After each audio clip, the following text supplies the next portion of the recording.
Today we have Chris Finigan, who resides in Cleveland.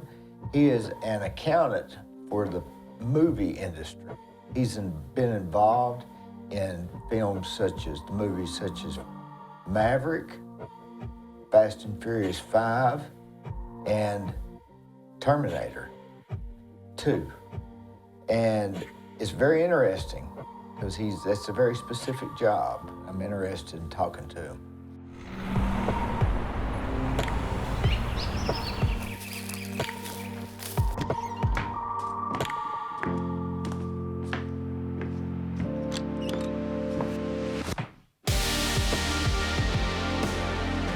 Throws me off. I mean, my psyche in the wind. Just when I was upstairs in the office yesterday and the wind was coming, I thought, throws me completely off. What is it? We think there's a tornado coming, or what is it?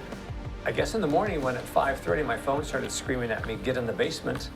I thought there was I've never been in a tornado, only earthquakes. Yeah. But, so I guess it was the aftermath, maybe, right? I guess, yeah. That it was windy all day. I guess we just got the remnants of it. I think so, yeah, it went over us. Luckily it didn't touch down, thank goodness. Yeah, I think, knock on Yeah, wood. knock wood. Are you originally from Canada, or your family from Canada? I'm from Canada. I was born in New Brunswick, and my whole Eastern Canada, and my whole family is from Nova Scotia. And I was the one that was born in the province next to Nova Scotia. How old were you when you moved out of there? I was 7. So my dad was a actually my dad was a lobster fisherman to start right? with. And what happened was he and his brother, they lived on a small island in Nova Scotia. And from what I understand, my grandfather said that was too hard of a business to be lobster fishermen. And both the boys became bankers. And then in 1959, my dad moved to San Francisco with his banking career. And then we followed him in 1960 and lived in California for a while. And then I grew up in Las Vegas when he transferred with the bank there. What part of were you raised in San Diego? No, never. No, San Diego. Oh. That's where I'm going to move, actually. Is that right? Yeah, I'm going to retire in San Diego. My uncle's from there, San Diego. Oh, yeah? Wow. No, I just bought a condo 2 weeks ago in San Diego, and I will, after 20 years of being in Cleveland, I am going to retire in San Diego, hopefully at the end of the year. So 20 years here, you came in what? 2003.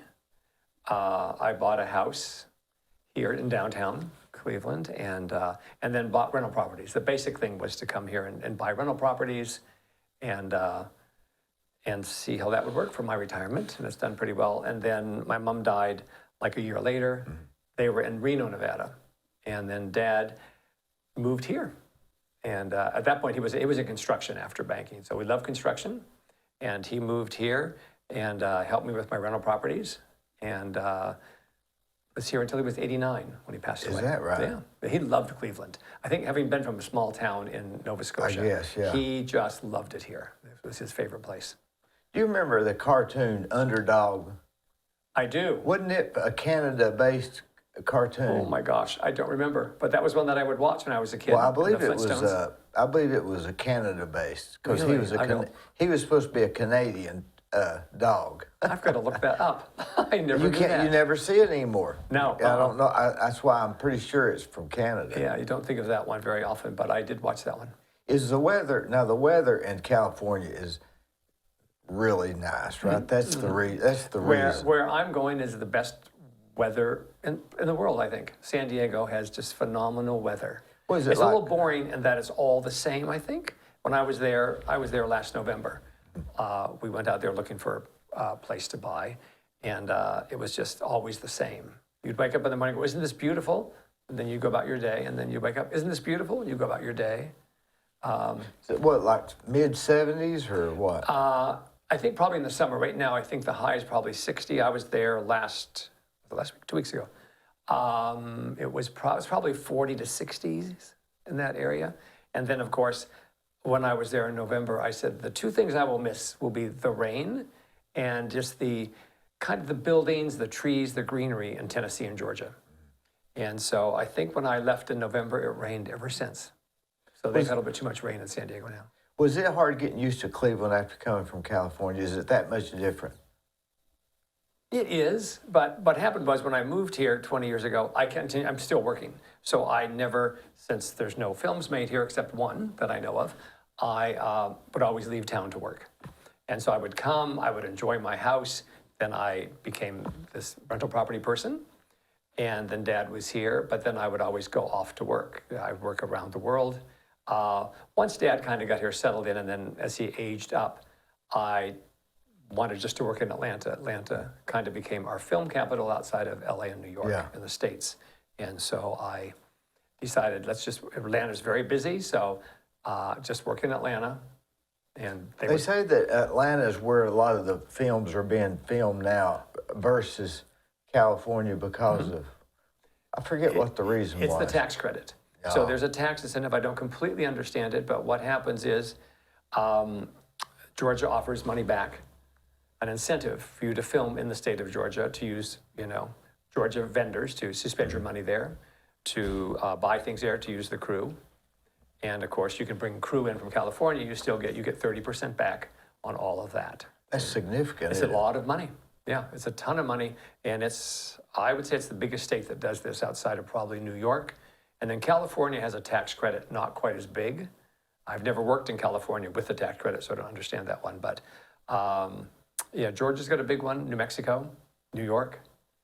And then, of course, Canada, where this all kind of started, this tax credit situation many years ago. But so Georgia's the place to go. And now they've got studios there. I mean, most all the Marvel things go there. Well, my friend Dale Liner is an actor in those. Oh, really? I believe he was in one of the Fast and Furious movies. Really? I had him on here one time. It was very interesting because he goes to Atlanta. And, yeah, no, it's the place for actors. And where are they mainly at in Atlanta? Are they like kind of grouped in one area? They're all over. I mean, Trillith is down in Peachtree City. Yep. So they built the Trillith Studios down there. That's huge. And then when I worked there, actually the last probably 4 years, I worked at a studio called Blackhall. And it's, what is it, in southeast Atlanta, kind of? And then there's some in North Atlanta, some studios. And then sometimes people just rent a big office building and then they rent a stage somewhere else if they have stage work. Some of the films, there's no stage work, so they just, film on locations. But it's really all over Atlanta. When you watch a TV show or a movie, you don't have any idea that behind the scenes is an accountant or Yeah, of all these people, I mean, there's, let's say hundreds of people work on a film. And we as accountants, myself and my team of people, assistants, we travel around the world to handle the money. And why wouldn't they just handle it themselves? I guess they're busy with. Yeah, I suppose years ago they might have, but in the 40s, they may have all handled the county stuff themselves. But now we go out there and we do the payroll. I mean, there's a company that does the payroll, but we process the time cards. We pay all the bills. For years until, let's say, COVID, there was petty cash. So people would come to you, get lots of cash. They would buy things, bring the receipts back. Now it's all via credit card, but we still handle all those finances. And so when you're spending millions of dollars a week, you need some team of people there basically processing all of that. Now, like the budget for, what was that? What was one of your biggest ones? I can't think of the name of it right now. The one I mean, the one I just did was pretty big. It was Color Purple musical. Yeah. But like the Fast and Furious movies, they're in the hundreds of millions of dollars. I mean, there's movies from, $100 million, which I've never worked on, but to the hundreds of millions of dollars. What would some of yours are like $40 million? Yeah, that's I used to always say my favorite ones are 30 and 40 million. Those are the ones where you don't have extreme personalities in the producing area, and you have enough money to make a movie, and you have not the, let's say, the high end or the arrogant personalities that do all their different crew jobs, let's say. So let's say I'm going to start a film and I say, well, I think it's going to cost me $40 million, from the caterer to the actor to the stage sets. Then I don't just start writing checks on the weekends. I've got to hire somebody though. So how do they contact you and say, hey, can you do our accounting? Our budget. So the first thing is they would do a budget. So I basically work on studio films. There's the studio film, there's the independent film. I tend to be more of a studio person as my career has gone along. So the studio tends to put a kind of a template budget together. They'll say, okay, we're going to make this movie for 40 million bucks, and here's the ingredients, here's what's going to happen, and and then they'll choose a city or a country to go to, and then their studio accounting person will start to put together a budget with the producer.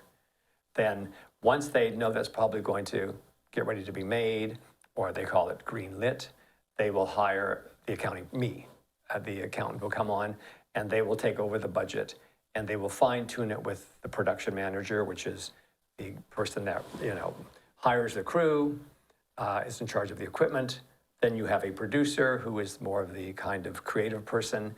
And usually myself and those two positions work on this budget, starting with me. And you just start at the top and you go down. There's a program called Movie Magic, and we do budgets.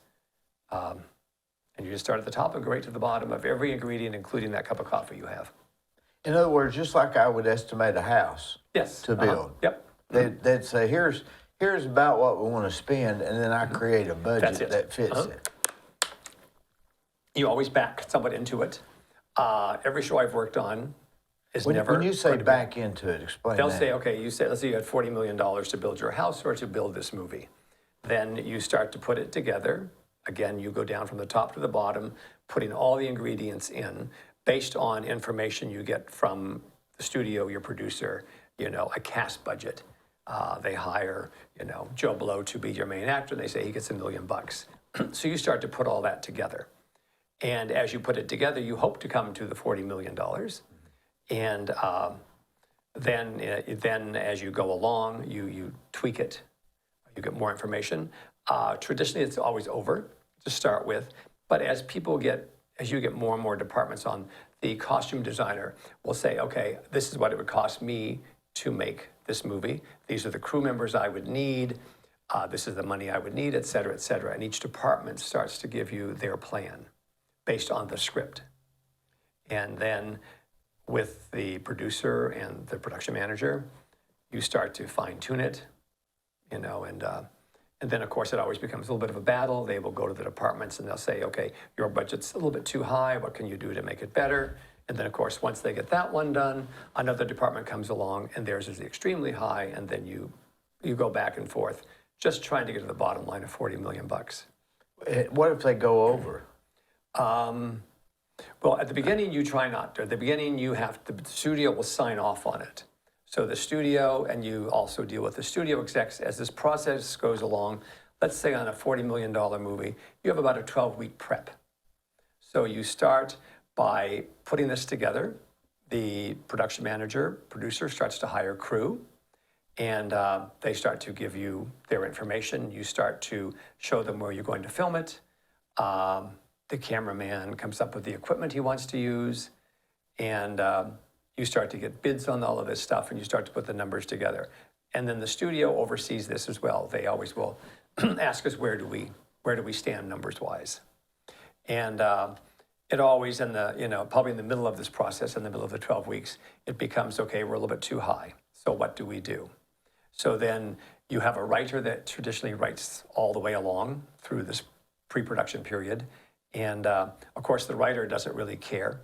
They will blow something up. They will go into space. They'll do whatever they want because they're sitting at home writing this thing for us to watch.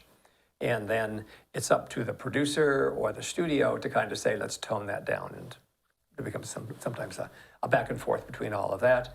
Eventually, a scene will get cut, a scene will get added, and you continue this whole process for this 12 weeks until you hopefully sign off on a number that everybody agrees on. Now, the ones I've worked on, traditionally, they usually come into the number. They'll start with the correct number. And then as you go along, like on the last one I did, of course, the problem was COVID came along, and that was kind of the wild card in the last probably 3 years, is that if someone got sick, you had to stop, people still get paid. And so sometimes that would kind of throw the whole number out the door. But Most movies I've worked on, I've been lucky that with the people that manage them, is that it seems like you pretty much come in under budget. If you come over budget a lot, you start getting that name as the guy that comes over budget. Yeah, probably not me, but yeah, But you'd have a producer or you would have a director, maybe a director who's the big one, of course. I might say, okay, that director keeps making these movies, but every time he makes a movie, they tend to go out of control. Like let's say our director from Terminator 2. So they tend to, not necessarily care as much about the money, but then of course, in turn, they make phenomenal amounts of money. So the profit is so high that you as a studio probably realize, well, that particular artist is going to make you a lot of money. So When you say artist, you mean actor? the director. And the director, let's say the director's movie. I mean, it tends to be that person's vision of putting us all together. How long where do they get to 40 million? I'm not sure. I mean, it'd have to I always be wonder. It always amazes me that you make all these movies, and some of them you make no money. And it's, I guess, through advertising. I mean, the studio, the studio has their investors, I suppose. I guess that's the way before and the way after your part. You you create a budget, you help it keep on budget, notify them if it's going over budget, yep. And then it goes to the box office and you're done, baby. And then, I mean, I know nothing about publicity, but also publicity is expensive. So you have your $40 million movie, then maybe you have $10 million in publicity costs. Is that above the 40 million? Above the 40, yeah. So that's not in included. your scope? Nope. Ours has nothing to do with publicity. So you go in, you then publicize the movie. So let's say you spend another 10.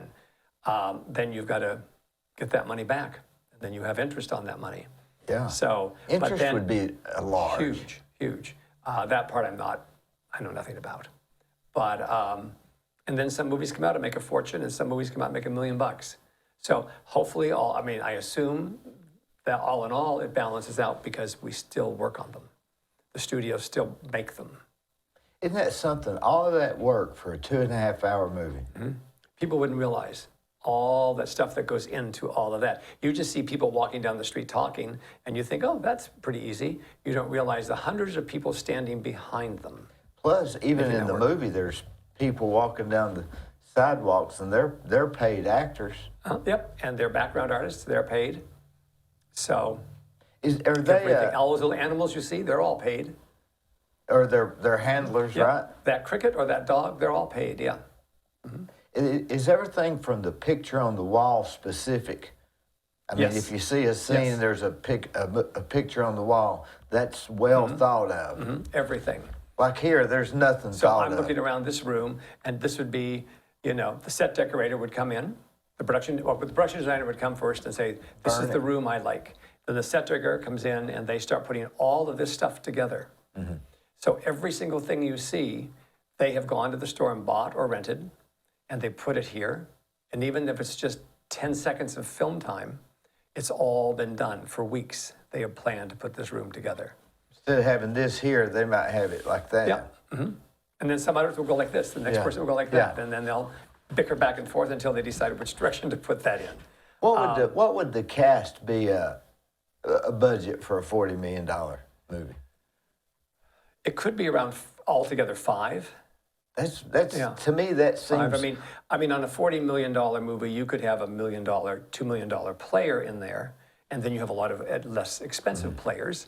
But that player, to get that name, that person that would draw you to that movie seat, could get a couple $1 million, and that is easily covered within that $40 million. And that can make the difference between everything.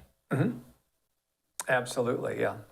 Now these indie films, like Blair Witch Project. Did you ever watch that? They came out of Bits and Indy. pieces of it. It was made for like $1.50. Yeah. Yeah. And a big success. Very big success. Everything it made like $150 million. Yeah. And these kids did it it was in Orlando, I think. They did it in the field or behind their house, Yeah. wherever it was. It was. Yeah. So those things, that's the exciting part of the business, is that you, for very little money, make a movie that makes a fortune. And that's the exciting part. And some of these these horror movies that are made for small amounts of money, that in turn make a large amount of money. That to me is the really exciting part of all of this. And nobody knows really the rhyme or reason, right? None. I mean, I think what they're banking on now is you have these tentpole movies, these big sequels, and these big, I call them roller coaster movies, the big Marvel movies. In general, I mean, they make a lot of money. And so you make them over and over and over. I mean, those are not the movies I go see. I'd rather see a smaller movie. But they get cult followings, right? They do. And then you have a young crowd. I mean, I'm not the audience that goes to a movie. So you've got the younger people who will go over and over and see those movies, or, you know, or stream them or do whatever to, you know, to see them. And now people are they're doing the reels and the shorts, and they're those 30-second TikTok videos and stuff. Everybody's making their own movie. You know, you're all. Will it ever be a lost art? I don't think so. I don't know. I hope not. I like going to the movies and I like watching television. So I like the entertainment value of it all. So hopefully it doesn't go away. It changes, I think. I think it'll stay around. Documentaries are really good. I love documentaries too, yes. And they become, I think, even more popular as time has gone on. And now with the Netflix, you know, there's always a new one every week. And a lot of documentaries about things you want to see, people you want to hear about. Even if you're not that interested in, I get captivated on those documentaries. And once I turn one on, I don't turn it, I just keep watching. Me too. Because it's like so interesting the way those people do it. I don't know what those things cost, probably not a huge amount of money, but they're great. I love to watch them. And if you're at now, who's the head guy of a movie? Is it like the director, the producer, or the owner, or how does that work? It's the producer and the director. So you have the studio who's really overseeing the whole movie. They own it, maybe? They own it. They then hire a creative producer, let's say. That's the person like the Steven Spielberg, the Oprah Winfrey, who were on Color Purple. They're the ones that oversee the creative part of the movie. Then you hire someone to come in and to be the executive or line producer. That's the person who kind of is the liaison with the studio financially. So the studio will go to the executive line producer, who I work with, who's kind of my boss on the location, basically. And that person's in charge of the financial side of it. And he deals very closely with these creative producers. And then you have the director. And it depends on how powerful is the director, Steven Spielberg, who's very powerful, or is it some person that you've not heard of who, you know, may be a really good director, but doesn't have the final say on the product as a Spielberg would. And so yeah, it's the producers on the set, the creative producer, the executive producer. That's kind of the person out there that the studio has sent out to represent their money and their interests. And then those people, especially the line producer, is in charge of everybody below him or her, all of us, to kind of make sure that we do our job so the director can do his or her job. Now these movies, the ones that you've worked on, they come out at the movie theater? Yeah. So I've mainly done what I call features. So they're in the theater. The Color Purple will be in the theater. I did something, Father of the Bride, that was before the Color Purple musical, and Father of the Bride, the Latin version, was on HBO Max. So in the old days, we would have called those a TV movie, but now they're a streaming movie. So they're made to go basically on the streaming services. So when I first started out and did television films, they were of course a lot less expensive, and they would go on CBS, NBC, ABC for 2 hours, and you would watch those as a TV film. And they were made for a lot less money. Now the streaming thing is somewhere in between. You do these streaming movies for these pretty elaborate amounts of money. And again, I don't quite know how they make that kind of money, but they go on the streaming services. But they are still made as you know, pretty expensive films. But most movies I've worked on have gone on the big screen. You know, it's different than when I was growing up. A movie would come to the theater and it would be there for 10 days or something like that. And then I remember on Andy Griffith that he'd have Barney go down and check the billboard to see if they'd changed the movie yet. Yeah, one of the big things, I mean, maybe before COVID, is the movies would come out. Problem was they came out too quick. So Yeah. a movie would come out and you say, I mean, I went to the movies all the time Yeah. before COVID, and the movie would come out and you go, okay, here's the 3 big movies of the weekend or whatever, and you would go try to see one or whatever. But what happened was they'd all leave too quick. So you're spending millions of dollars on these movies, and they're lasting a very short time in the theater. Yeah, and you can't find them. You go and say, well, where's that movie? And in a week it's gone. And you forgot about it by Yeah. then. And then another one pops up. Now, less and less of that now, because it seems like with the streaming services that there's less that are showing in the theater. They're starting to come back. Top Gun kind of brought that back, where people went back to the theater. You know, I believe somewhat. you're right. I believe it came back. That was, Top and they Gun were did it. filming that during COVID. Remember, he got mad or something. Yeah, oh yeah, he was screaming at somebody, I think. yeah. Yeah. But I think Top Gun brought people back into the theaters. I mean, more than any show, I think, during COVID. And Elvis. And Elvis, that was my favorite movie, Yeah. actually, one of my favorites. And that one was a great film. I'm not sure if they portrayed Colonel Potter that bad. I knew nothing about him, and so all you saw was Tom Hanks' portrayal, Yeah. which was pretty whacked. So you Yeah. thought, was this person like that? Who knows? How could he have been that way and Very and strange. and been so successful? Yeah. You know, I'm not sure if I'd don't like to know. see another movie that portrayed him as Yes. the genius that maybe he was. That's just someone's version of whoever he was. It's all it who- is. And none of it. I don't know him, so knew him. So how do you compare? Yeah. Right. What is that person? But that was a really good film. Movies influence people, don't they? Everything from Grease to Saturday Night Fever. Remember that? I love that one. And, I have a story about that one. So when I started in the film business, my first job in the film business was for the producer Dino De Laurentiis. He was a big Italian person Yes. from the 40s, 50s, whenever, and he had moved to Beverly Hills, and I went to film school. This was in the 70s. And I thought at some point I'd like to work in the film business, and I was going to school, and one of the professors one night said, "What are you all doing here? Why don't you just go out and work? I'm showing you about Alfred Hitchcock. I'm showing you about these different things in the film business that you can learn sitting in school, but you're going to learn more by going into the field." So he said, I just would go out and get a job, which I thought was pretty amazing for a professor to say this. Yeah. And so I thought, oh, that's interesting. So he said, you want to put a resume together and you want to go and try to get a job for somebody, which I had no idea how to do.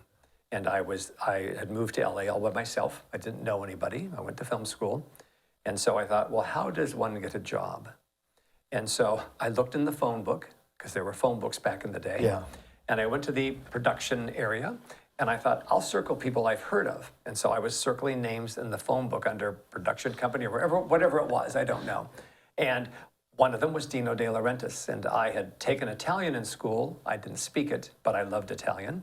So I thought, well, he's a big director and I mean a big producer, and I know his name. Got a vowel at the end of his name. Yeah, and I thought, this is interesting. So maybe I'll start with that one. And here I was, 23 or 24, in film school, and I thought, okay, now how do you do this? And of course, my resume had nothing on it except that I worked at Bob's Big Boy, known as Shoney's back here. And that's all I had ever done. Yeah. And so I thought, I'll go in and see, how do you get a job? I don't know. And so I remember I was in Beverly Hills, which I driven over the hill in the LA area, and I went to Beverly Hills, and I remember circling the block, and I was nervous. I thought, I can't go in. So another couple days went by, and I went back again. I thought, just get out of the car and walk in the door. And so I walked in the front door. It was a large atrium, I guess, that when you went in. There was no one. There was one woman sitting at a desk. And I said I was here to apply for a job. And I'm sure she thought, who the hell is this? And I said, I had this little resume. And she said, and I guess it was a quiet day because, she took a liking to me. I don't know. But she looked and she said, okay, I will talk to our business manager in the back of the office. I'll go and talk to her and see if she's interested or interviewing people for a job. And so I remember, and I'm sure her main job was to get rid of this nutcase in the lobby. And so she comes out and she said, yes, Barbara's not busy. She'll speak to you. And so I thought, dear God. So I went back and I think the office had about a dozen people. And it was very grand. It was kind of it was very rich looking to me, this office. And so I went back and I interviewed with her. And, she actually said, "What is your hobby?" I thought, I don't have a hobby. I said, I can type really good for whatever reason, and I can type pretty good. So she said, okay, we'll give you a typing test in the middle of this 5-minute chat. So I went into, she took me to another office, and she had me type, and then I came back and we chatted some more, and she said, okay, well, thank you for your resume, and off I went. And so I went back to school and kept going, and I ended up, I think maybe 1 or 2 other places I actually took my resume, but I just didn't like doing that, nor did I know how. Yeah. And so the professor had said, now, when you take your resume in, you do need to follow up with a phone call, but not bug them too much, but you need to make sure they still know you exist. And so I called a couple times during, let's say, a 6-month period. And, she said, yes, thank you for calling, and goodbye. And then finally, I remember one time, maybe the 3rd or 4th time I called, she said, now, Chris, I need to tell you, I'm going to be blunt. We're never going to hire you. She said, in this business, we have one position that you could fill, which would be the office PA. And she said, every time there's a position that becomes available, Dino has another relative that will get that position. So she said, yeah, so you will never get it, but just to kind of let you know how this business works. And so I said, okay, so disappointed or whatever. And about a month later, I was at home one night, and she called up and she said, the PA has just quit.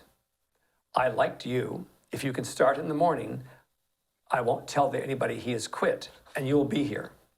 And so the next morning I went in, and I was there for a year. What was your duties? Well, there's an old-fashioned thing, which probably in the audience nobody knows, called the telex. And so what happens, I was it was called the mailroom then. I mean, the mailroom was a big thing in Hollywood. You start in the mailroom, and it actually was the mailroom. The mail would come in, and there was a Xerox machine, and I would Xerox for them. And so what happened was there was a machine you would type, because I was a good typer.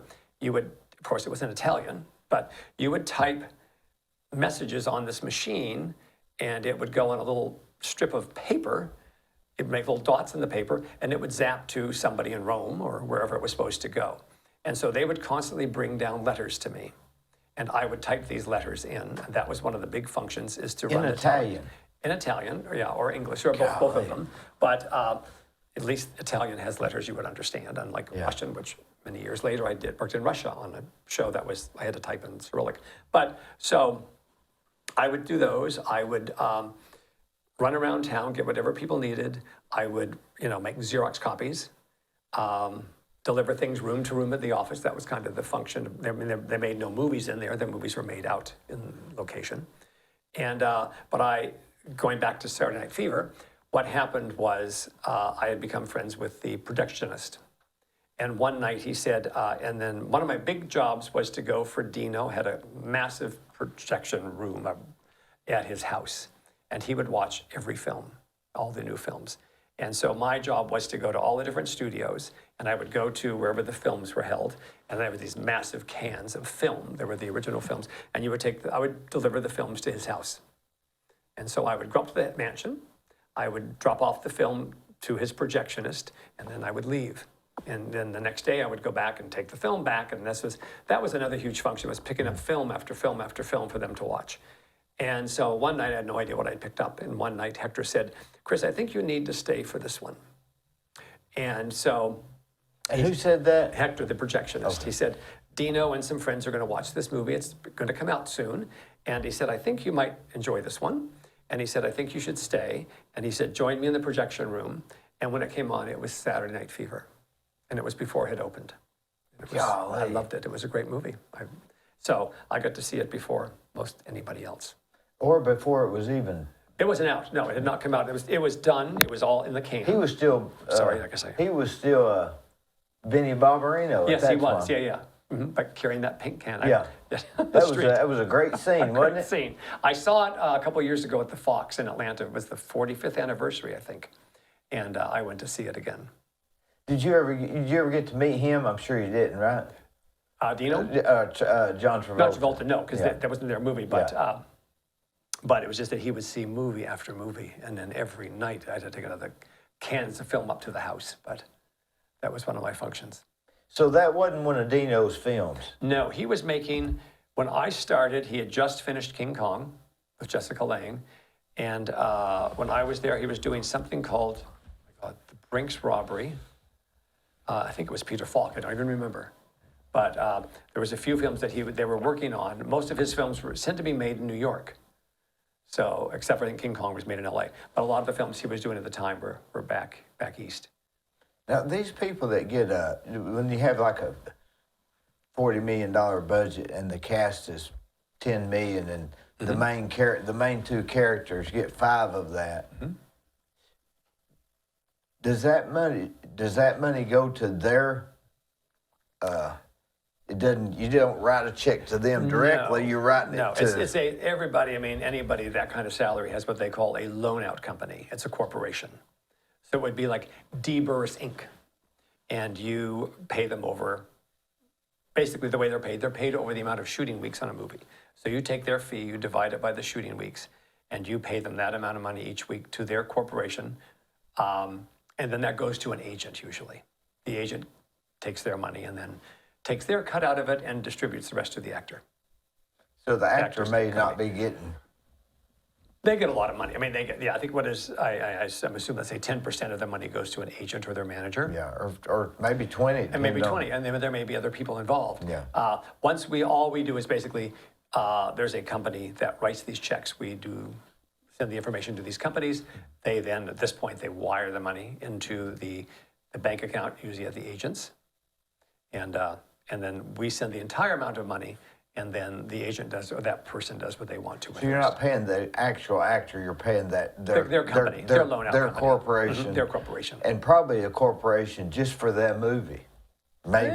No, they tend to keep it the same. I mean, and actors I work with twice, it's always the same kind of company name. It's still Dee Burris, I think. I mean, they may change, it depends on their financial structure, I suppose. They might change it at some point, but it's usually the same one. It's always interesting, the different names that some of them have. You think, I wonder where they come up with that name.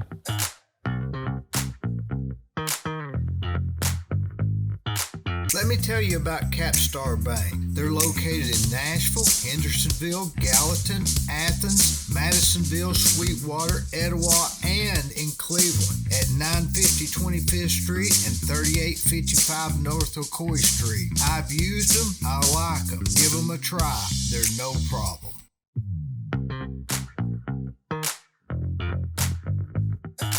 It seems like the sets and everything would be so expensive. I mean... They're pretty hefty, you know. I was watching a movie the other night, and they backed a concrete truck up, and they were pouring concrete into a house, and I thought they had to rent the truck. That was real concrete. I could tell it was real. And all of those, and they had to have somebody to clean it up. Yep, you had to somebody had to rent the truck. They had to drive the truck there. They had to put the cement in. And the person had to either build the set that was going to be destroyed. I mean, usually if it's destroyed, it's been built.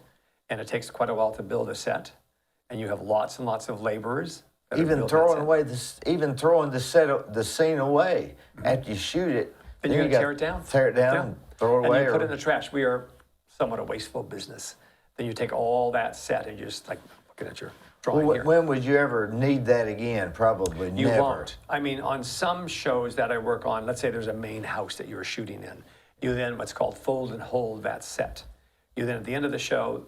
You on the stage, if it's on the stage, you fold it and you store it until the movie is done, in case you had to go back and do some reshoots. Right. And then if you're on location in this house, like we were sitting in here, there would be something in the contract that said, if we had to come back to do reshoots, Dee, we're going to rent your house again for this amount of money. Do you have to, when you get a job to do that, do you have to bid that process out, or do they just... It's pretty standard They fee. do. I mean, there's a construction coordinator. So that person is in charge of building the sets. But I mean, your particular role. My role...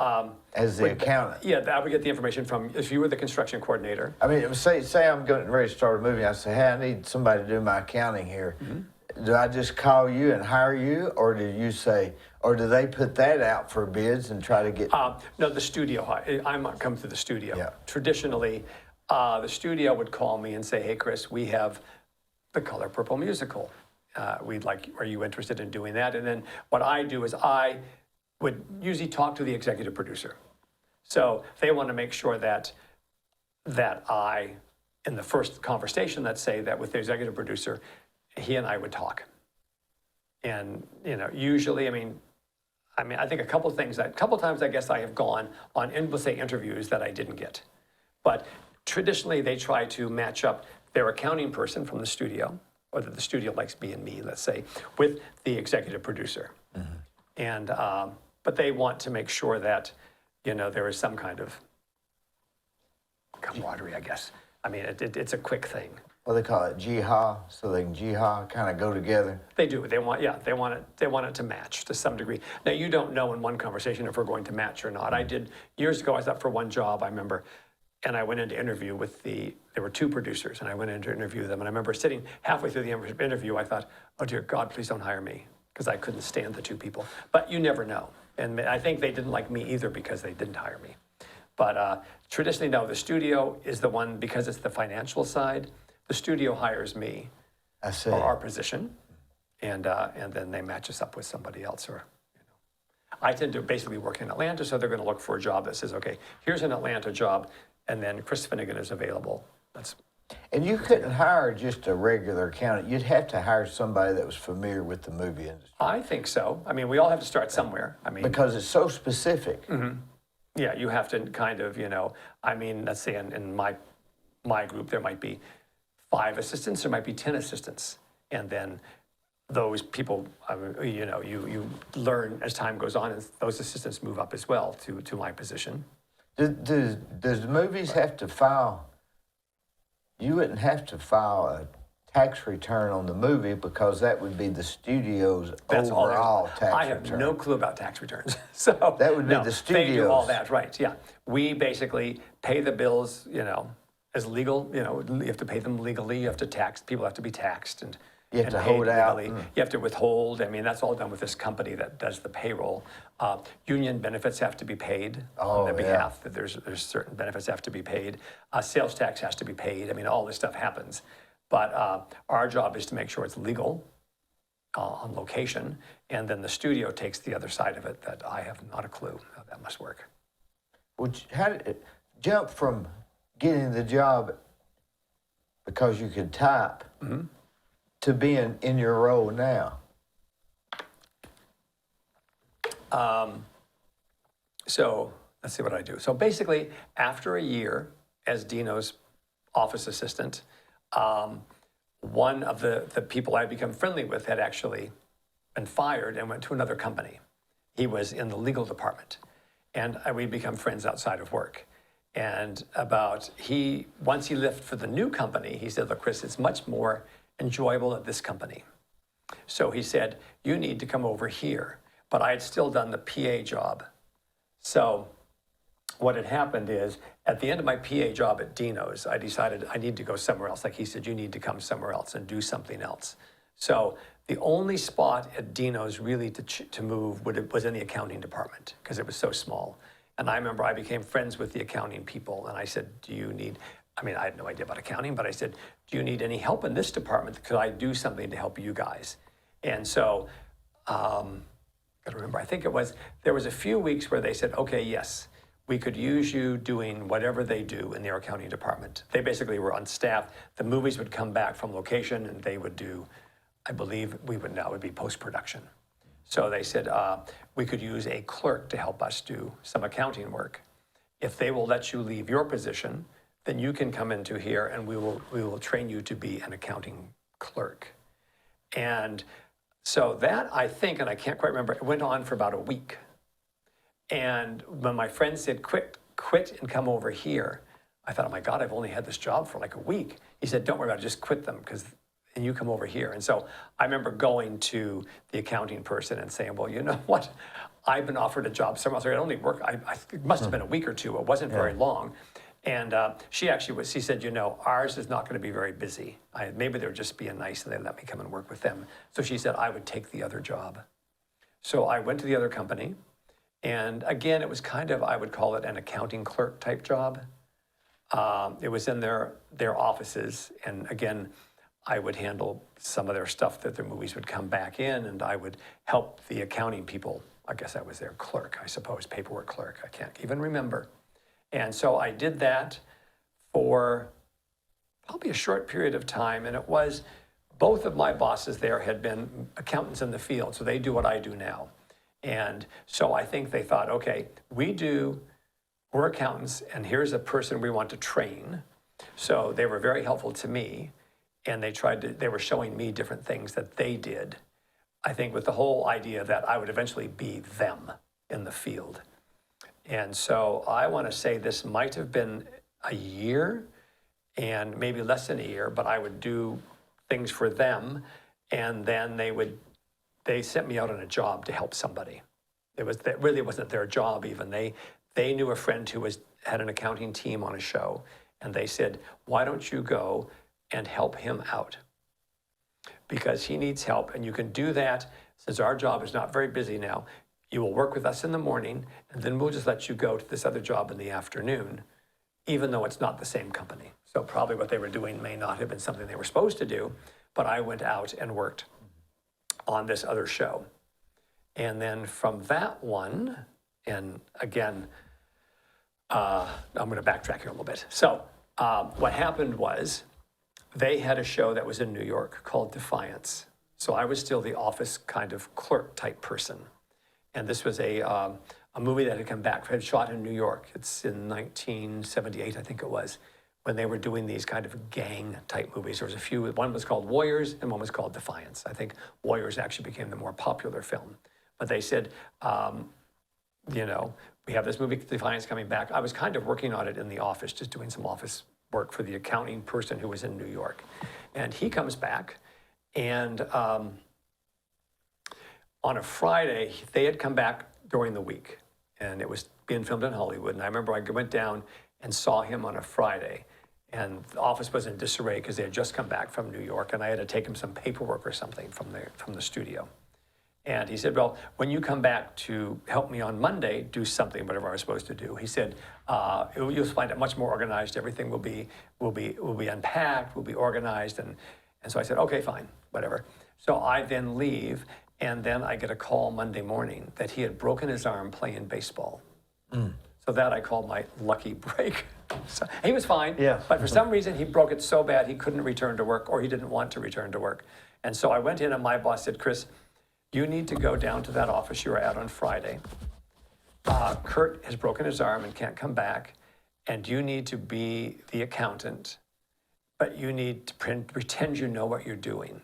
He said, take your calculator and just say yes a lot, because they're going to be nervous because they're filming and they don't have an accountant. And so I went down, it was in Hollywood, and I went down there, and I'm sure I completely screwed it up. But that was really, my first job was that. So so in that period of time, so let's see, from a year as a PA to maybe, 8 months as an office accounting clerk type person, and then I became the accountant. And that was, of course, that was many years ago when there wasn't as many Was that rules. scary? I was probably too dumb to know. So I just kind of sat there and went, yeah, whatever. I barely remember it, and I'm sure I screwed up a lot of stuff. But from there, then, because again, Gary and Connie were these two people in the office, they just took a liking to me. So they kept pushing me along. So when that was done, they pushed me on to another one. And then after that one, I just kind of became the accountant. I mean, that one happened where actually I went in and I was helping an accountant who actually was an alcoholic, which tended to be a big thing, I think, in the day.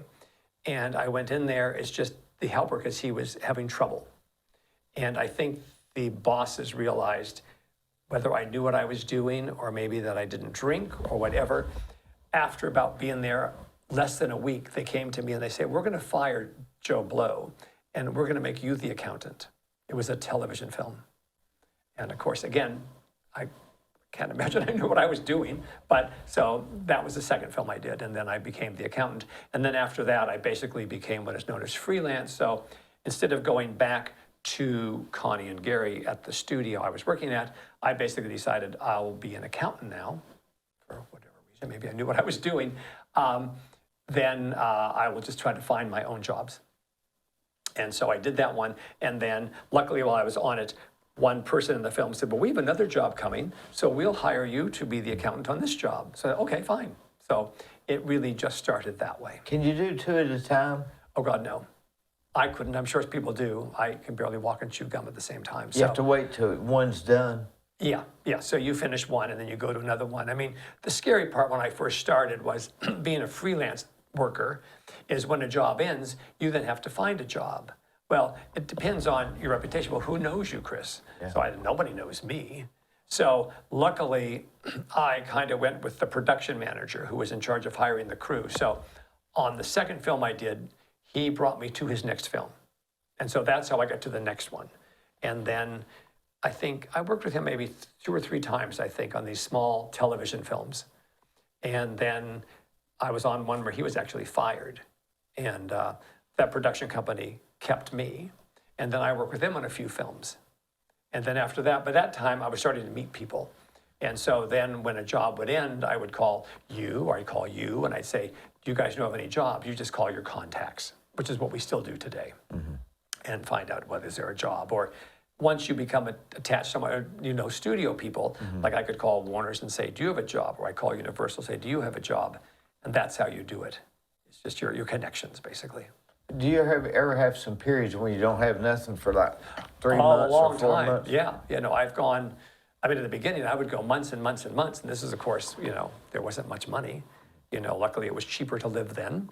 And I would have no jobs. You start to get panicked. We all do that in the film business as you go, oh my God, I'll never work again. That's a famous line that we all like to say, which is actually happening now since the Writers Guild are negotiating their contracts, so there's no work out there at the moment. No new work out there now. So people call me now and say, do you have a job? Do you know of a job? Well, no. It's You're getting the calls. Yeah, I'm getting the calls now because it's dry out there right now. So the Writers Guild, is that where they're on strike? Well, they're not on strike yet. They're in their second week of negotiating. Basically, and it has to do with the streaming services and the residual. So when that movie is shown over and over and over on Hulu, well, how do we make money when it's shown over and over and over? And but little pieces, that's what they're looking for. I don't understand it. I don't know how it all works. But I think right now the writers go first, followed by the actors and the directors. So those are the 3 really big unions. And I think I think something's going to happen because I think they need to know, how do we get our residuals? I think it's gone on too long. So I think now, even though we all do need and want to work, I think now they want to make a point. Nothing new is starting up at the moment. And I don't know how they would get residuals for that when somebody can... I don't know how it works. We know how it works when you went to the movie theater and then you showed it on an airplane, you showed it on TV, you showed it in Mongolia, you knew how much that would cost. Who knows how the streaming service works? I'm sure there's a formula. But I think that's what they're probably all trying to hash out. So right now, the AMTP, oh my God, the producers and the Writers Guild are negotiating a contract. Now, if for some reason next week they were to have a contract they all liked, I think if the Writers Guild came up with a contract they liked, it would then trickle down to the actors and the directors, and they'd probably all be satisfied. We hope they'd be satisfied. Their contract runs out on May 1st. So by May 1st, if there's no movement or a decision, then the directors are going to come forward on May 10th and start their negotiations. So hopefully both sides will somehow come together before there is a strike. There has been some big strikes over the years. Has there been several? There was a big one in 1980. There was a big actors' strike. Because I remember, this was before the cell phone, where I was going to do a job actually breaking away the TV series in Athens, Georgia. And so the producer that I worked with was doing this TV series. And so they were setting up in Athens, Georgia, that we'd all work there. So I remember getting in the car in LA and driving to Athens, Georgia, not realizing there was an actor strike brewing, like we would know now with the internet, with the phone, blah, blah, Yeah. blah. And so I'm just driving across country. I spend 4 days. I get to the door of the production office and they say, turn back and go home. The actors have just gone on strike. Oh, I mean, we had no, and they didn't know. They would, I mean, I don't call in and Yeah. they wouldn't know in 1980 where to call you. So Yeah. I just continued driving across until I arrived and was told to turn the car back and go home. So I turned around and went home. But that lasted quite a while. It was quite a period Do of the time. indie films, do they keep producing, or are Well, they you in can. So what happened when that one, I don't know how it works nowadays. So when I got back to LA, our producer said, oh, by the way, we have a little TV movie, actually with Johnny Cash, that we can do in Cincinnati. So what we have, he was able to, because he was an independent producer, he then signed some side letter with the AMPTP that said, whatever is negotiated, we will follow. So they allowed him to make his little movie in Cincinnati. So what happened is we all then went to Cincinnati during the strike and worked, knowing that whatever the outcome was, everybody would be paid that amount of money. whatever So, the new system is? was. And so we ended up doing that. And I think the strike ended when we were doing it because I remember leaving Cincinnati and then going to Athens, Georgia to do Breaking Away. But I don't know if that exists now. I mean, it might. I'm not in the TV independent world. So the little shows, I don't know if they can, like right now, keep going if they're saying that they will abide by whatever the strike comes. If you're an actor, can you act without being in the union? I don't think so. I mean, that's really rare. I mean, I think the contracts have a low budget actor, the SAG, Screen Actors Guild, has a low budget deal that if you were doing a $500,000 movie, I think you hire the actors, you pay them probably a lower scale, but it's within their union. I've heard of that. Otherwise, I don't know. I mean, unless you were making a student film, I think you pretty much always have to have a Screen Actors Guild member. Seems like you could do it on your own and not be a member of the union if you wanted to. No, I don't know. Like Blair Witch Project, they Maybe probably then weren't you in- probably, well, yes, something like that. I mean, maybe you have to if you're trying to really get big and some Yeah. notoriety. yeah, I mean, if I was going to make a student film down the street, I could probably hire you. Probably shouldn't hire an actor who's in the union. You probably have to hire people that aren't in Right, the union. right. And they use that as their calling card to become a union actor. Right. But they're a pretty big union. I mean, I think you really have to be in their union to be in the movies. I mean, even the crew members. Years ago, I worked on what were non-union movies, and they seem really rare now. That everyone is in a union, and whether they're low-budget union people, I mean, they have all different groups that you can be a low-budget union, or a medium-budget union, or a high-budget union, but you're still paid union, some form of a union wage and a union benefit. So even the non-union films have seemed to have gone away. I built buildings that had elevators, and if you put in an elevator, you've got a union. All the elevator people are union. Mm-hmm. And I suppose I would want that. I at least want to make sure they knew what they were doing. You don't want to argue. Yeah, I don't want to go You don't falling wanna- down 20 stories. You just so you just have to abide. Yeah. Yeah, I mean, and you know, it's again, when I work on, let's say, lower budget movies versus the hundreds of millions of dollars movies, you can tell that the crew on the bigger movies, I mean, all of them are experienced, but the crews on some of the really high priced movies, they seem very experienced. They know how to do all of this stuff. They've learned how to do the big movies, and their teams know how to do all of this stuff. Versus you're in a lower budget movie, you sometimes have people who haven't done it a lot Yeah. and don't have that experience. Yeah. In other words, you know they're going to show up, and you know they know what they're doing, and you know they've got to follow all the rules. Everybody knows what's up. Exactly. I mean, that's why I'm sure the higher price movies hire, let's say, you who really are experienced versus someone that may be new.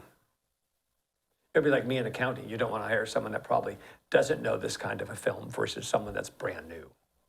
Yeah, it's a very specific. You have ended up in a career that's very specific, and probably very few of them. I think there's a lot of us, but yeah, it is. It's Well, specific. in the You big have to know, scheme yeah. of things, Yeah, I don't know how many I of didn't us even in a know. group. I didn't even know your title really existed But I can see now that it's very specific. I mean, if you stay at the end of the show and you watch all those screen credits go by, you'll see Yeah. all these different positions. And we're always clumped together. There's the accounting group, there's the wardrobe group, the makeup and hair group. But there's a lot of people that it takes to put these things together. People don't watch those credits at the end, do they? I do. I do, but I want to see all the different names designer. and people who do things. And, I always stay to the end of the movie. That's just me. But I've always done that. What were some of your favorite movies growing up? Well, my that you favorite movie remember? of all time is Cabaret. Cabaret. Cabaret with Liza Minnelli. That's my favorite one. Growing up, my favorite 3 comedies were in the 60s and 70s. It's a Mad, Mad, Mad, Mad World. Well, that was good, yeah. The original Out of Towners. I don't remember that It's Sandy Dennis and Jack Lemmon. And What's Up, Doc? Those are my favorites. I think the 70s are the best movies ever made. It's a mad, mad, mad, mad world. That came out about, what, 70? No, that was 60, probably 63, 64.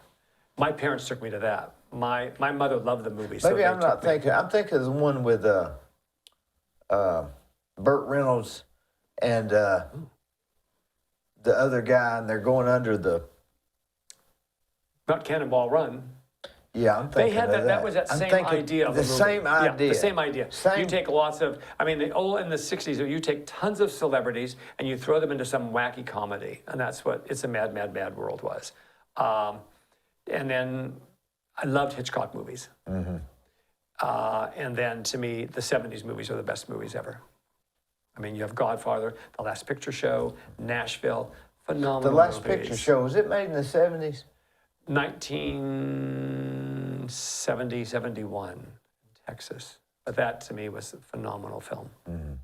But again, I think the 70s, those are all the new directors too. That they just all, the Steven Spielberg, the Coppola, George Lucas, Bogdanovich, all these people just starting out. And they made these great films in the 70s. So those are What some about, favorites. who's that guy? He does a lot of screenplays. John Malkovich? Kind of the actor John Malkovich, Yeah, right? the actor John Malkovich. I don't know. I've seen his stuff is kind of strange, right? Oh, yeah, very strange, yeah. I don't know his stuff except it's kind of strange. I like him as an actor. Yeah, but very, real good movies. yeah, I don't know his movies He very had much. the Finding John Malkovich was one of his. Yeah, never saw that one. It was really, really wild. It's not a lost art, but to me, I like the older films that had the big cinematography and there were more films than movies. Like the Lawrence of Arabia. Yeah. Right, yeah. That was Bridge a on the River film. Kwai. Yeah, these massive, I guess we would call them cinerama movies. Yeah, they're just huge looking, beautiful films. Yeah, those. And that, I guess Titanic would be in that group, maybe. Yeah. But now they got all that CGI stuff. Oh, I can detect I think it that looks pretty amazing, but still, no. I can tell it's not real. And now everybody uses it. It seems like so Forrest many Gump films. was one. No, was it Forrest Gump that really started using that big, with the actor's legs were cut off? But Maybe, yes. Yeah, Gary Sinise. Yeah. So they might have been, I like a lot of shows like The Honeymooners. I never saw The Jackie Honeymooners. Gleason. I've never seen The Honeymooners. Well, you're doing yourself a big injustice. Yeah, I have Because never it's seen funny. it. Is it? And Yeah. it's, see, those, like The Honeymooners was filmed in one room. Like Cheers. Cheers was in one room. Very rarely did they go go into outside. his office, but it was just one. And like the Beverly Hillbillies, that was I love that movie. that The was 60s good. shows That were was, great. that was Paul Yes. Henning, right? I think so, yeah. Henning. Henning, Henning. Yeah, Paul Henning, and he did that, Green Acres, and Petticoat Junction. All those things. Oh my gosh. Yeah. That's so funny. All those shows. But they were made. What do they call that? Single camera. Probably They were done yeah. with a single camera. And the people walked by the camera like a Happy Days was Yeah, a that, single. versus the 3 camera. I guess Yeah. years ago they did the 3 camera sitcoms. Like right? here we got three. Yeah, we with got 3 four cameras. cameras. Well, But- one's broken. Yeah, one we got. Well, the cord's off. But, Got a loose. Yeah, we're a 3-camera show here, so Nobody can tell, can they? I don't think so. No. But But they were great shows. I mean, actually, I went to, I think it was Happy Days, and when I first went to LA, we would like to. Our thing was to go to watch tapings of these sitcoms. Oh. And I think Happy Days and Mary Tyler Moore. I saw Mary Tyler Moore, yeah. the one next to the last one. Because the last one you had to be invited to Mary Tyler Moore. I think I saw the next to the last episode. We all went to watch being taped of Mary That Tyler was Moore. Mary Tyler Moore was Phenomenal series. that was the best about ever. in the newsroom. Who is that? Who was her co-star? Lou Grant. Lou Grant. Yeah. He was a man's man, wasn't he? That was a great show and a great cast. Yeah. Which that one of one the was best. the one where the girl threw her hat up That's in Mary the Tyler air? Moore, Minneapolis. She throws her hair up at the. She throws the her- hat goes up in the very beginning, and there's credits. And, Well, you know, it's the rest is funny history. about those shows. There's an art to it, because they will have something in the beginning that cues your mind into it, like that hat, Yeah. and like John Travolta walking with that paint paint can. can. We both knew that. Yeah, we do. And you know, it doesn't really matter what it is, I've noticed. It's just got to be, like I've been watching reruns of Coach. Did you ever watch it? Love Coach. Coach, it was Love good. that show. In the beginning, they say Great show. Coach is filmed before a live studio audience. That always sounds weird to me. The people that laughter, I can't stand when they do all that stuff. But that was The big. laugh track, The yeah. laugh track. Yeah. You know, you don't notice it. And if you ever watched one without the laugh track, I suppose I have. I don't know. it's not good. And that's something because when I see hear a laugh track on them, I don't. You don't notice it. You don't notice it. Yeah. If you do notice it, it's very And why irritating. do they have to tell us it's filmed before a live audience? I wonder I why don't know that why is. they do that. But see, that cues you into that show. Yeah. It's like a play. It's like a Because play. when I was watching Mary Tyler Moore live, Right. you become like the audience in a play. And they act like a play. I mean, they film it, and at the end of the show, they always come out and they take a bow and do all this stuff like you're in the theater. And it looks simpler than you see it on the screen. When you watch it on TV, it looks terrific. When you watch them taping in person, it just looks so small. And not much to it. It looks very simple compared to watching it when they put it all together. I've often seen these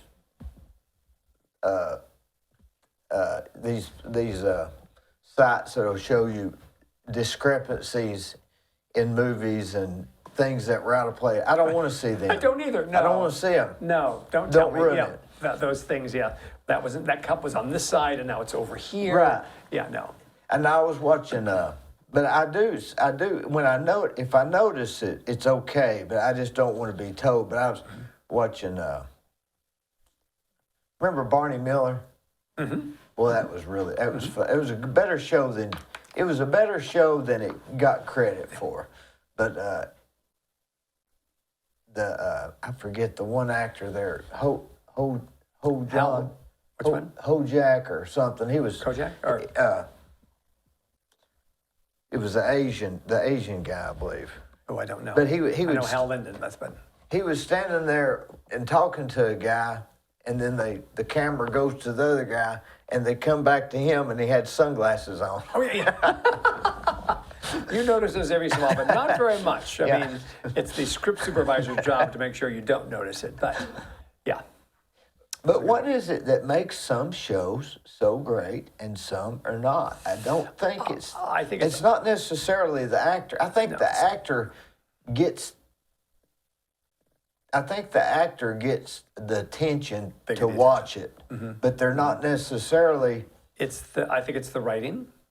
You have to write a good thing. Paul Henning was an example It's of that. the writer. Great writing. Our producers who produce the same ones, that same group of producers that may produce 5 different shows, it's them putting things together. And you'll notice on some of those sitcoms, it'll say, have different directors for different episodes.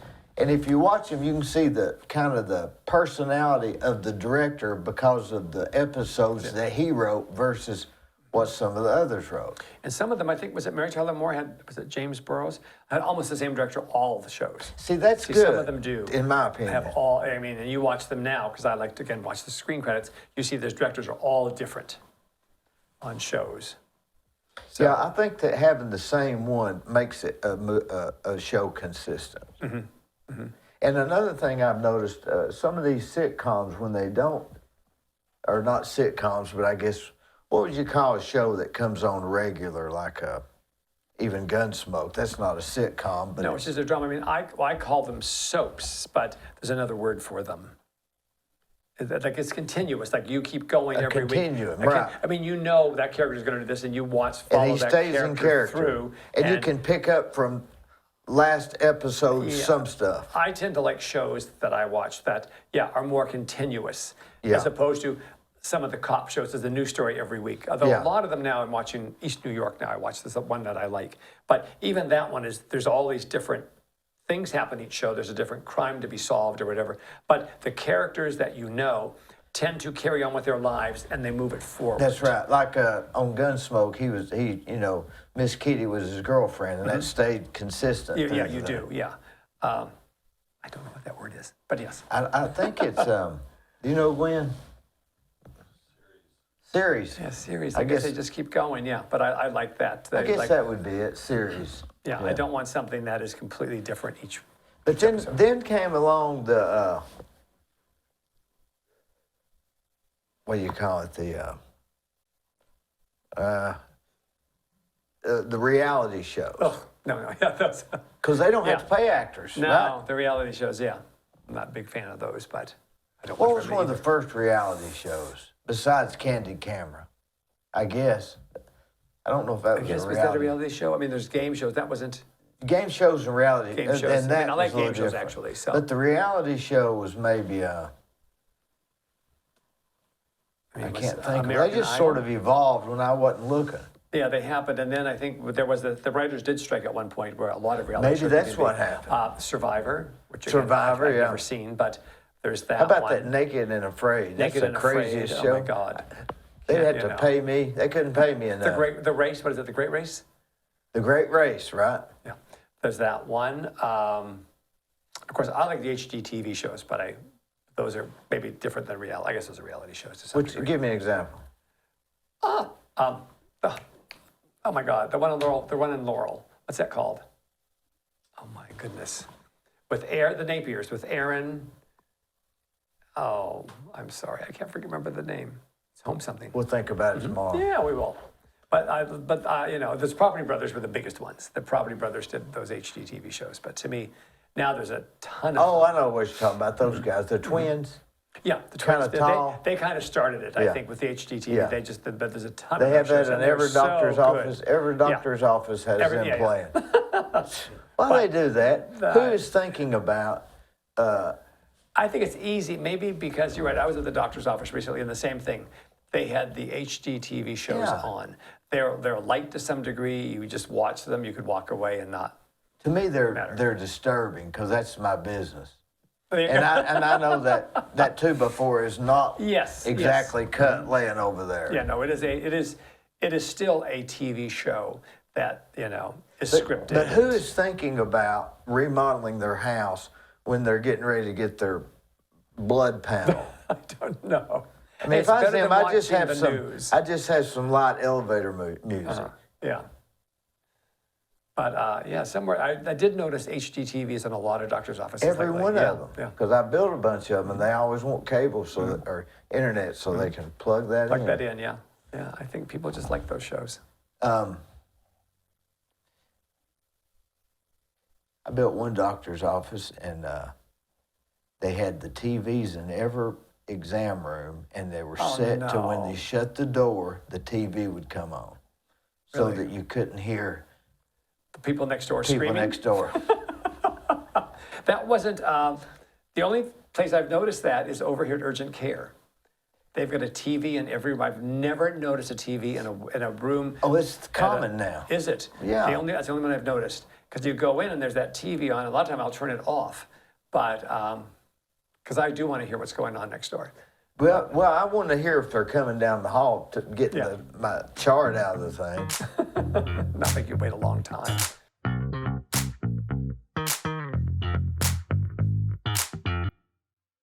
On the courthouse square at 30 2nd Street is the law firm of Logan Thompson Law.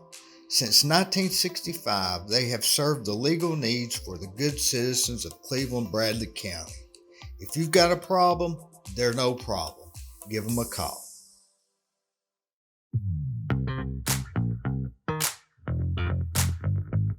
Now, 22nd, you also did 22nd Jump Street, right? I was the second unit on that one. That was hideous. How'd you know that? I saw it on the internet. Oh, Yeah, 22nd Jump Street. 20, was it, I've never seen it. I mean, there's only a couple movies I've worked on I've never seen. That's one of them. It was such, we went in to help, basically, my team and I, and we were what they called the second unit Puerto Rican accounting team on Jump Street, which I think was supposed to be Mexico. I don't remember. But it was so hard to work on. It was just a crazy show to work on.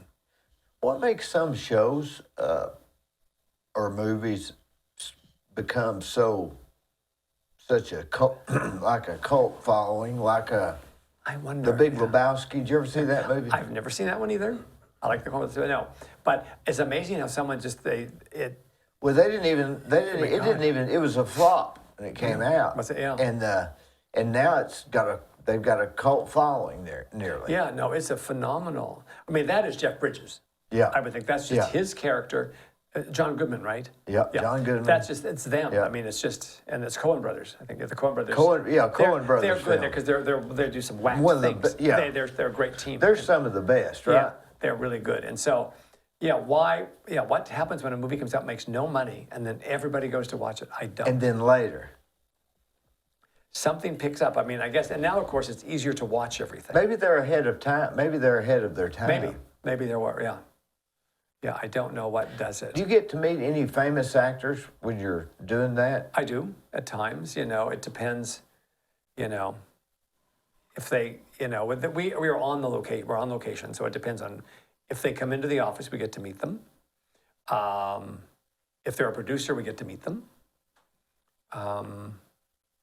Yeah, it depends really on the actor. There's been some really actors that just come in to meet everybody and are part of a team. Like years ago, I worked with John Voight, and he loves, and James Garner is another one like that. Oh, James Garner. James Garner. So Maverick, they just love being around the crew. Well, that was a good show, wasn't it? Maverick. James Garner. Oh, Rockford Files. Rockford Files. Yeah. Yes. Yeah. And I worked with Stuart Margolin, who was his sidekick, but I worked with him as a director. But you have the actors that come in and want to be part of the group. And that was these guys, the James Garners, the John Voights, that they feel part of the crew as well. I mean, there's the cast, there's the crew, and then they mix together. And there's some people that like to mix. So some people don't want to mix. I think not, probably. I mean, I don't know them, Years ago, I worked in Atlanta on a thing called the Guyana Tragedy. It was a James Jones story. So a year after the Guyana thing all happened, the producer I worked with decided he'd make the movie, a miniseries. The main one? I mean, the only one that's been out? Yeah, I think so. I mean, it was the thing happened, but in 1978 or whenever that Guyana happened, and then the producer I worked with he did the show a year later, and we did it in Atlanta. That was the first time I worked in Atlanta. And we all stayed in the same hotel.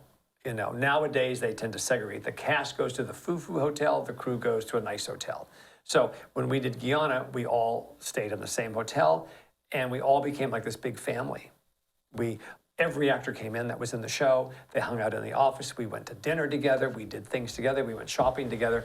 That, of course, is one of my first movies to work on. I thought, is this how it worked? I mean, it was phenomenal. And we all probably didn't seem like work, did it? No. We all went to Puerto Rico to do the Guyana scenes. And again, everybody hung out together. And it was a pretty amazing cast. But that doesn't tend to happen much as it used to. So it depends on the personalities, I suppose. Now, what are your hobbies? You were asked before. You were asked that before. I don't type very well anymore. So, and I cannot text very good. I'm a slow texter, and I talk text, and I say god-awful things that sound horrible when you see them in type. Well, I do that too. Oh, I don't goodness. Look. Yeah, I've gotten in a lot of trouble that way. No, but I guess I like the real estate side of it, but if I had a lot of money, I'd be a big real estate person. But The houses I bought, like managing them. And now at the end of the year, hopefully I'll be able to sell most of them and I'll be going on to San Diego. So yeah, I don't have any hobby. I guess, yeah. Are you a big... Hobby's a weird word, I suppose. I don't Yeah, know what it is anymore. I you like know, to that read. that is an odd thing because what is the difference between a hobby and a pastime? Pastime, I guess, yeah. I mean, interestingly enough, the place we just bought in San Diego, the condo, was built in the 70s. And the condo complex has what they call a hobby room, which I've never heard of before. A hobby room, what do people go on? Quilts? Woodwork? I don't know what people like. When I get there, I'll have to go look to see what this hobby room is. I could see having a gym in the complex, but a hobby room, I don't know what you would do in a hobby room. But I will find out. Yeah, I don't know. Maybe they work puzzles or jigsaw puzzles or I something. guess that sounds so boring, but hey. Yeah. No, I'd rather just, What about cats? Are you a big cat lover? Oh, you know that, yes. A cat fan, yeah. I'm a huge cat fan. I drive people crazy with cat stories, I'm sure. I have. They say cat lovers are the best people. Well, there you go. Thank you. That's what they say. I love cats. I got that from my mother. We've always had a cat when I was growing up, and I've always had a cat or two my whole life. And so now I have three. I have three. I have one at the house, and I've got two stray cats here that have been here for. One of them's been here for, I don't know. I guess it's maybe 12 years or something. I have 10. I have one inside, and then I have two brothers outside. They're 16. And I'm training them to become indoor cats because I won't go to San Diego without these cats with me. They were born in the house next to my dad's downtown. Well, they won't hardly, an outside cat won't hardly become an inside cat. They're doing pretty good. Well, what happened was I've got one that's been doing really well, and sadly, he just got kidney disease. So now I thought he was mad at me because he wouldn't come in the house. It was lately when I come home, they'll come in the house a little bit. Then the door closes, they want to go outside. Yeah. They do like my indoor cat because she was an outdoor cat to start with, and they knew her. So Rex comes inside now, but then what happened was a month or two ago I was home and he would like kind of ignore me. And then I found out, luckily, just before I was to go back to Atlanta, he came to the door, he came in, thank goodness, and he was very sick. So he's doing well. I mean, he's fighting kidney disease. We basically, take care of him. My roommate gives him all his medicines. We give him the sub-Q fluids. And so we have two, it's like a vet inside. We have two cats being taken care of medically in the house. And then the third cat, which is his brother, now doesn't have anything to do with this. I don't know if he can smell that something's wrong with his brother or the fact that we want him to live in the house. It's a weird thing. In the last week, he has ignored us. And usually he's always there to eat. Maybe he's thinking that it's your fault or something, that you won't let him out or something. I don't know. And then, because when he comes in the house, the more rowdy one, as soon as he wants to go out, we let him go outside. The other two are not allowed to go outside, as we don't want them to run off because they don't feel good. So I don't know. And then we have two neighbor cats that come by, which, we're trying not to feed, so they'll stop coming by. What do you feed your cats? My goodness, I have renal food, kidney food for the cats that are sick, and the other cats, I give them Fancy Feast. That's what I give mine. Fancy Feast, I think is what. That's expensive. It's like expensive. $1 or something. Yeah, it's not. It's becoming everything. Is our food and their food is becoming more expensive. But I've asked the vet, what could I give them that's fairly healthy, not like I'll call it Friskies or something that is cheap that So I've given them the same food kind of forever, and they've been really healthy until this kidney thing happened. But I get the variety pack. No, they don't. The variety pack of Fancy Feast. I think like me, they've never liked beef. So none of my cats will eat beef. They'll definitely prefer fish. Yeah, and chicken. And I understand fish is not great for cats for this kidney disease thing, but they tend to like chicken. They don't like turkey. So it's just, even though they're outside cats, are a little bit picky. Then wonder why cats will not, when you call their name, they won't come to you. Like That's why I like a cat, because they're independent and they'll do whatever they want. They'll say go to hell, or they'll come running to you. They're going to do exactly what they want. Not like a dog who. And they all have different personalities. All of them, yep. Mm-hmm. Do they hear your name? Do you think when you call their name? Do you think they hear it? I think they might hear it and ignore you. I don't know. They will totally ignore you. I don't know. They've got to hear it. Yeah. I would think they know their name, but I mean, I go outside every night and call BW's name. He's our other cat, so he doesn't come, but I don't know. I still call his name. Maybe it's our tone of voice. I don't know. And they say the cats only see red and black, white. That's a sad thing, but who knows? Yeah, I hear black and white. Animals see just black and white, right? I don't know. I think they said cats see only red, black, and white. And if you're wearing a red shirt around a cat, it'll look at you. I'll wear have to try something that red. one. I don't have red shirt. Yeah, they'll watch. They'll watch you if you're wearing something red. Really? Yeah, I've noticed I've that. never heard that. Wow. But not dogs.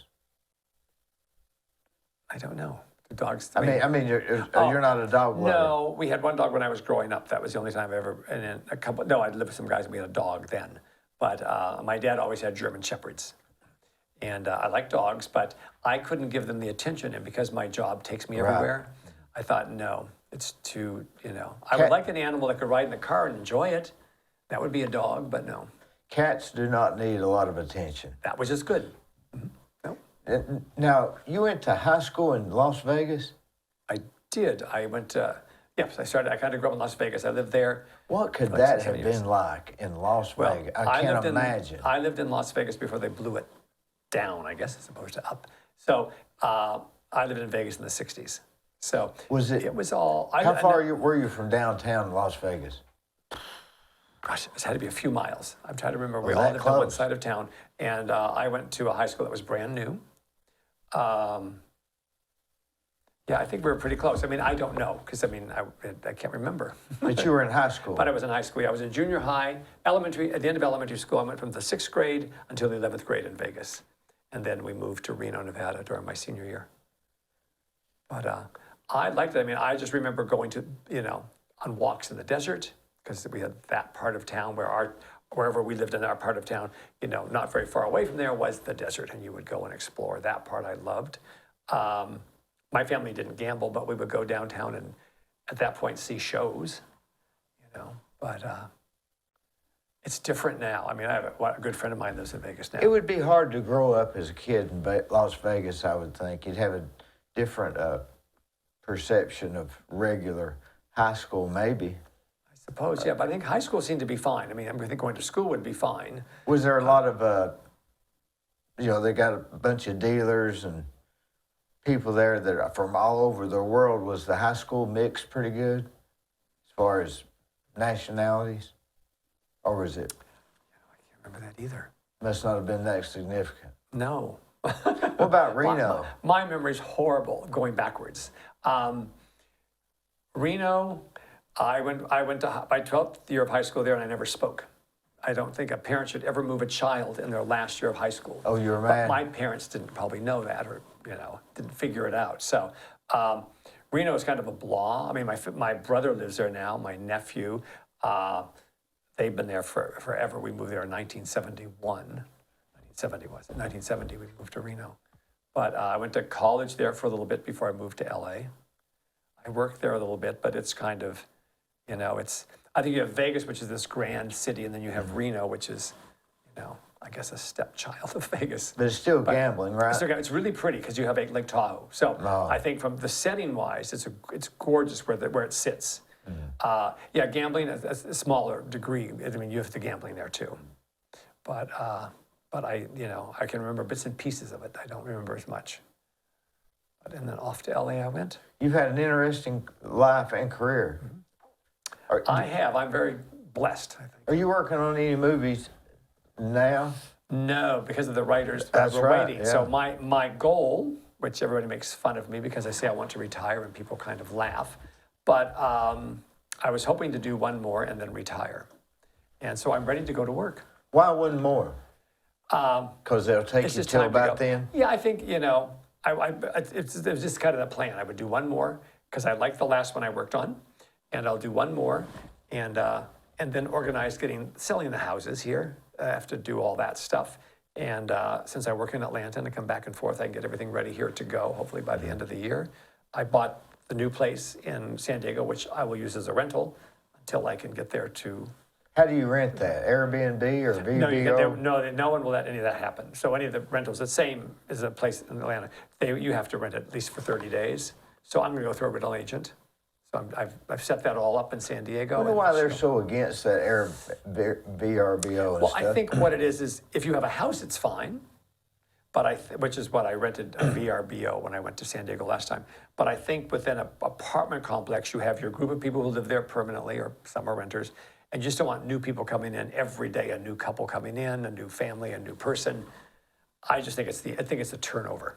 It's probably why they don't want it. But I think, in my experience, there's less activity with those than there is. Because they're not going to do anything. If you have No, it furnished, they're going to come in. It's just a satellite motel room. Yeah. That's all it is. If I could do it in some of these places, I might. But but all contractually, when you buy in a condo unit, it's always you cannot do this. In that case, you could see. And then in a house, I think you can. I mean, I know I see some of them downtown Cleveland that I can't imagine anyone doing Airbnb in Cleveland here, but they've been doing little houses down in the historical district. Oh, I've got about 3. You do, yeah. Yeah, they work good. And do you rent them much? Yeah. Yeah. All the time. Wow. Just constantly. Because I thought of that at one point. Now I'm leaving, but I thought at one point, could you not buy a little house in the historical district and Airbnb it? Yeah. That's great. It's good. Mm-hmm. But how far are you from, you ever been to Death Valley between Las Vegas and Los Angeles? Never been. It's the same thing when I grew up in Las Vegas. We never went to the Grand Canyon. The first time I went to the Grand Canyon was when I worked on Maverick. So I had never in all the years, I'd been to Hoover Dam in Las Vegas. I've been there.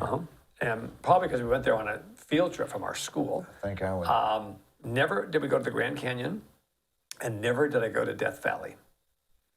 I've always wanted to go to Death Valley. Last year was the hottest place in the world, right? The hottest temperature So the ever. average temperature was 116. Yeah, no, I've never. I might like to see it now, but yeah, no, I've never been. I think that's where all the criminals went years and years ago because it was so hot. The sheriffs couldn't come and get them because they, Or the mob would kill them. Who Yeah. knows? Yeah. But no, we never. I don't. In fact, Did you deal with any of the? Did you see any of the mob when you was in Las Vegas? No, not that I know of. They might. I was too young, but who knows? I do remember my parents. I mean, the only thing about Vegas, I remember my parents. Some of our neighbors would gamble all their money away. I remember the parents would sometimes say, "Oh, that neighbor," It's just the gambling thing. I'm not a fan of because I don't ever expect to win. You can't win. You can't win. Can't win. And I know I don't have any attitude that thinks I might win, so I don't even enjoy going. I think it's addictive personalities have problems with I that. don't think I have that, except for candy bars. Yeah. But, so no, I never, I'm sure there were some mobsters' kids that went to school with me, Probably. but I just don't know who they were. Yeah. Well, Chris, what's next? What's next if you don't get another film, which you will? Well, you don't know if they don't. I don't know. I think basically what I'm going to do, which is what I'm doing now, which our friend Teresa's helping me with. Teresa Evans. Teresa Evans. Yeah, we're good. Yeah. I didn't know I heard that you were today. friends with her Yeah. till this morning. That is great. So She's one of my best friends. And yeah, and she has a great eye for fixing things up. And got a great that eye for new house everything. she's done, yes. And so basically, we started yesterday revamping one of the downstairs bathrooms, which has been kind of out of commission for quite a while at the house here. And so she's had a couple guys that she's introduced me to, and they're helping me they're doing it. They're redoing this bathroom, and I'll have them do other things in the house. So right now, I'm putting a list together of all the things I need to do in the house, and just go one at a time. So then when I'm ready to sell the house at, let's say, the end of the year, it will be ready to go. I won't need to, then people won't come in and say, hey, that bathroom's really bad, I'm not going to buy a house, or this is broken, or whatever. So I think yeah, now's the time to sell. Yeah, it's a good time to sell. I still have to wait till kind of, again, that's why I wanted to do the next show. Let's say the next show takes me till the end of the year. Then during this year, I'm going to pack my house because I'm a procrastinator on getting things organized to go. So I moved here 20 years ago. I still have boxes in the basement that I haven't unpacked. Is that right? Which is kind of stupid, but yeah. So right now my goal is to organize things and pack it to move to San Diego. But I'm donating over 50% of the stuff that I'm packing. So that's good. So I thought, I'm still thinking too much, but I thought at least you're cutting it well over half. You're donating as much as you can, and which Habitat for Humanity is my favorite donation place. As long as they're there and open, right? Yeah, I know the day. I know when they're open. Yeah. So they're always there. How long does it take to drive to San Diego from here? It would take you probably a good 4 days. It's 3 nights in a motel? probably right, because I know when I flew there 2 weeks ago, on the plane, of course, it's like 1,800 miles, but that's as the crow flies. Yeah. I'd say it's about 2,200. I was looking at it because I thought, how do I move my stuff? When I moved here, and I moved here, my best friend John lives here. And so when we moved his parents out here, I've driven 4 trucks across country between Vegas and LA. We've driven 4 trucks worth of furniture and stuff belonging to my family and to his family. So I thought, do I get a big pod and put the stuff in? Or do I rent a big truck? Because I don't think the moving van is the way to go. From all my friends' experience with the moving companies, they don't seem to work as well. The pod thing maybe is the way I'm going to go because I'm trying to, again, take less. But when I was looking to drive a truck across, I think it was 2,200 miles. So that's like 4 days of driving 10 hours a day or 6 hours a day? Yeah. I mean, and I tend to not stop anywhere when I go, just like get in the car and go, but do your 10 or 12 hours and then stop. When I drove the trucks across before. But Stop for lunch? Yep, stop for lunch, stop to go to the bathroom. Yeah. I don't really stop to sightsee, but because I want to go from point A to point B pretty quick. But, That's a long way. It's a long 4 way. days. That'd be like for leaving now and getting there Friday. I think it's 4. I would say 4. It could be 5. I don't know. But I think what I'll end up doing is shipping the car and getting a big pod, loading the pod up, and let them take it out on a truck. That's right. And I'll fly on the plane with the cats. So that's kind of the current plan. Hoping the one doesn't have trouble with the kidneys, right? I hope not. We got 2. Well, we'll see, as we go along. I mean, right now, knock wood, they're doing good. Right now, of course, with the workers there, they're like, I'm trying to keep them in one room so they don't, because the workers don't know. You can't open the door. If a sick cat runs outside, you'll never see them again. And so we've done pretty good there. And then our friend Teresa comes by and kind of watches in on stuff, which is good. So this is good. Well, Chris, it's been you've been very, very, very, very interesting. Well, I had no idea about this with the movie industry. I don't know how interesting, but hopefully it was a little bit. I think it I opened like up. talking about some of it. So And thank you. I'll see you at the movies. You will indeed. Thank you. Thank you. Okay.